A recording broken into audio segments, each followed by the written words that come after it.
پاش بڵاوبوونەوەی دوو ڕاپۆرت لە بەشی کوردی دەنگی ئەمریکا، دادگای پێداچوونەوەی هەرێمی کوردستان بڕیاری کارکردنی بە ماددە 14 یاسای هۆشبەر لە دادگاکانی هەرێمی کوردستان خستەوە کار بۆ ئەو کەسانی بازرگانی بە هەندێک جۆری دەرمانی پزیشکی لە بازاڕی ڕەشدا دەکەن و دەینێرن بە وڵاتی ئێران بۆ دروستکردنی مادەی هۆشبەر یاخود بەکاری دەهێنن.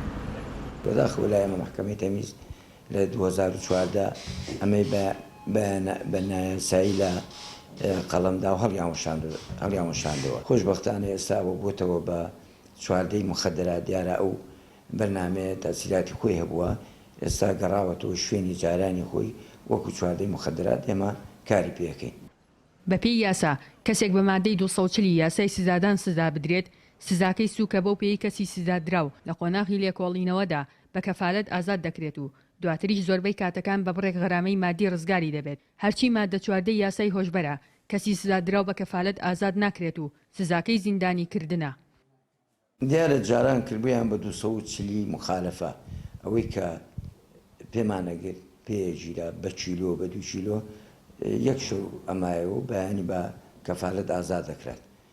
ئێستا عینەن مادەی 14 مخدراتە دیارە خەڵک زیاترە تەسیا عقوبەکەی وەکو 14. هەرچەندە پێشتر دادگا بە بڕیارەکەی داچووبەوە، بەڵام تا دوای بڵاوبوونەوەی بە دوواداچوونەکانی دەنگی ئەمریکا، دادگاکانی هەرێمی کوردستان بڕیارەکەی دادگای پێداچوونەوەیان پێ نەگەیشت بوو. بەو پێی ئەو کات بەڕێوەبەری بەڕێوەبەرایەتی ماددە هۆشبەرەکان لە سلەیمانی نیگەرانی خۆی لەو بڕیاری دادگای پێداچوونەوە دەربڕی بوو کە مامەڵەکردن و بەکارهێنانی ئەو دەرمانە پزیشکیانەی خستە بۆ چوارچێوەی سەرپێچیکردنەوە.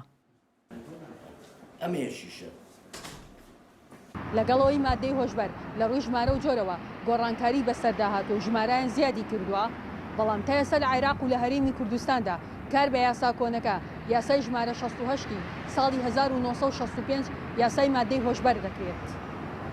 ژیار محەممەد، دەنگی ئەمریکا، سلێمانی.